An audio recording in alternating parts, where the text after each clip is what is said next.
Non-stop thunder and lightning out on the eastern plains tonight. This is video from our Corey Reppenhagen. Storm chasing southwest of Akron. There is a tornado watch for most of northeastern Colorado until 11 tonight. We have video for you from earlier in the evening from Brush, east of Fort Morgan, where they got nickel-sized hail. We also saw some hail in the metro area earlier tonight. Here's a look at it coming down in the 9 News backyard. Really brief. And another view of the pea-sized hail near Wash Park. The hail was a bit bigger out at Ken Carroll, more like marble size, so a little bit more down there. But it was quick, Kathy, quick in the metro area. Boom, I'm afraid we may not be done, though. I think, yeah, overnight, Kim, Kyle, we have the chance at seeing some more small hail and also the potential for some more heavy rain, thunder, and lightning. We're going to watch some of the outflow boundaries from some of these severe storms off to the east that may create some redevelopment overnight tonight while you're sleeping. Severe thunderstorms continue in northeastern Colorado with that tornado watch out until 11. It'll be cooler tomorrow with showers. The severe weather threat much lower. This is the area under the tornado watch. Keensburg, Greeley, Raymer, Fort Morgan, Akron, Yuma, Ray up to Holyoke. And these are the areas that have seen the rotating storms. The tornado warning out for Yuma County has canceled out. Thankfully, we still have a tornado warning out for southwestern Washington County for a storm that's about 30 miles southwest of Akron. It's tracking quickly east at 30 miles per hour. A severe thunderstorm warning south of Akron and a severe thunderstorm warning for large hail west of Ray. Lots of thunder, lots of lightning, but also a lot of hail. And some of the hailstones have been quite large out in northeastern Colorado. This severe cell that's also showing signs of rotation, radar indicated rotation, will be in the Yuma area and Eckley within the next half hour or so as it tracks quickly toward the east. Hail, the highest I've seen, 2.5 inches in the Brush area. We've seen scattered showers move quickly over the metro area. Calm and quiet for now, but not overnight. We do think we're going to see some additional development. Remember that hail report in Brush? 2.5-inch hail is the size of tennis balls. That's the thunderstorm activity they're dealing with in this enhanced view in extreme northeastern Colorado. 2-inch diameter hail, tornadoes, 60-mile-per-hour winds still possible overnight tonight. Coming up in just a bit, another check of the radar, and we'll look ahead to what Tuesday holds in terms of weather. Out in northeast Colorado, this is what it's looking like in the Akron area. This is from Corey Reppenhagen about an hour ago. He's been out. He's out chasing the storms. We're going to get in touch with him in a little bit. This is like 4th of July for him.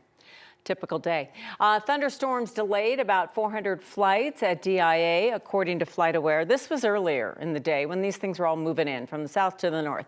The ground delay lasted about 45 minutes. Only 2 flights were canceled.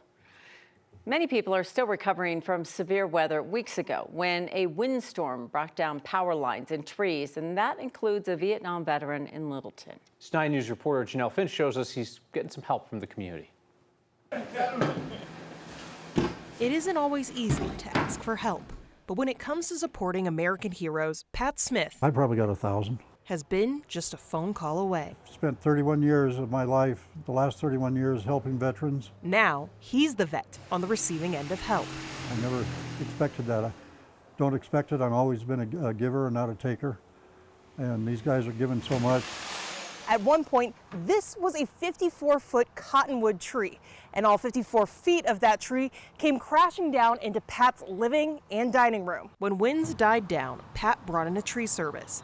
All he heard next were dollar signs. Came out and looked at it, and he says, you're going to need more than just a tree removed. You're going to need this house rebuilt somehow. And he said, I know who to call. And that led me to Chris. He said, I'm an 82-year-old veteran. I really need help, Chris. Chris Hawk is a contractor with Earth Saving Solutions. He says after one conversation with Pat, he was ready to move in his crew. He was telling me all these great stories about how he served our country, and then he got out and he continued to serve our country. And still to this day, his mission is to help other veterans. The plan started with painting cabinets and adding new flooring. Then the job got bigger. The entire house.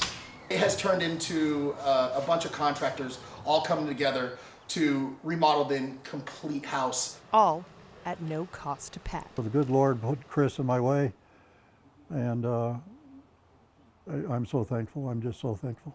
A gift that has him saying the words he's used to hearing. Thank you. Yeah, great to meet you. All right, good to meet you. got it. Thank you. Pat says while his home is getting renovated, he's staying at a home in Arvada. In Littleton, Janelle Finch, 9 News. After months of protests by parents and students, the Poudre School District will not be closing schools in Fort Collins. Tonight, the school board held an emergency meeting and voted to drop their plan. 9 News reporter Kelly Rinke was at that meeting. She shares why board members changed their minds. This vote came just a few hours after students at Blevins Middle School walked out of class today to protest the district's consolidation plan. They were one of the campuses that was under consideration to close. It really appears that this vote may have been somewhat of a surprise to families. Dozens of parents and children protested outside the building a full hour before the school board meeting started. They demanded members vote to save their schools. Poudre School District began this process months ago, citing declining enrollment and funding shortfalls.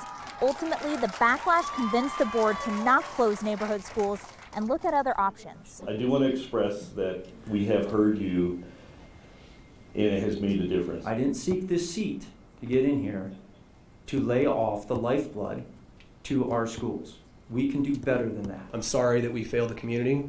We are listening. We still have challenges ahead and that we will still need to work together. We will need financial help from the community, I believe, to make this work. The vote to end the plan passed unanimously. Some members acknowledged that tonight's vote doesn't make the district's problems just go away, so they're going to now seek solutions from members of the community at future listening sessions. In Fort Collins, I'm Kelly Rinke, 9 News.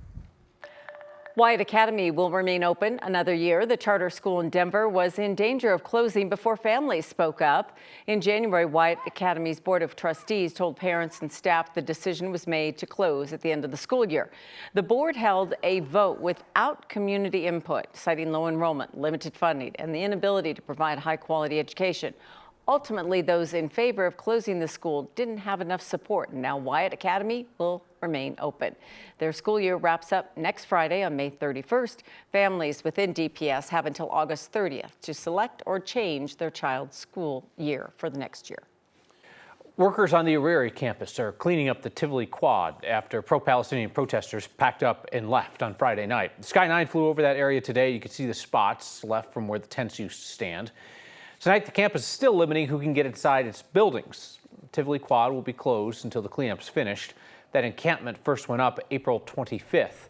Protest organizers say they're going to shift to other quote-unquote exhibitions on the campus instead.